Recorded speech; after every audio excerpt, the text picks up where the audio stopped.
चला तर मंडळी, रामकृष्ण हरी. संध्याकाळ झाली, पाऊस पण बाहेर चालू आहे. तर म्हटलं काय करायचं, तर आज मी अळूवडी करायला घेतली. अळूवडी आहे तर फ्राय करते. चला,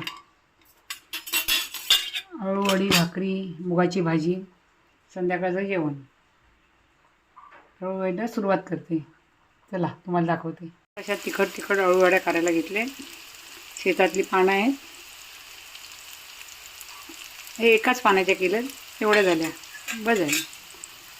किती कलर सुंदर आला आहे. काळा मसाला याला वापरलेला आहे ना, त्यामुळे कलर छान आलं आहे. आपल्या शेतामध्ये लावलेली वडीची पानं, भाज्या म्हणा, पालेभाज्या, मेथीची भाजी, मुळा वगैरे, ह्या भाज्या, कारली, वांगी, हे जे आपण स्वतः लावतो ना, त्याची खाण्याची मजाच काय वेगळी असते. स्वतः मेहनत केलेली असते ना, त्यामुळे मस्त वाटतं. घरचं फ्रेश भाजी शेतातली. तर तीळ वगैरे लावले आहेत, त्यामुळे किती सुंदर दिसतात बघा वड्या. अशा तुम्ही सुद्धा बनवून बघा.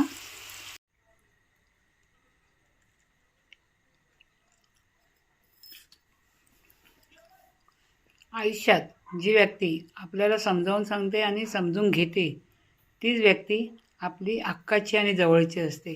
सगळ्यांना शुभरात्री.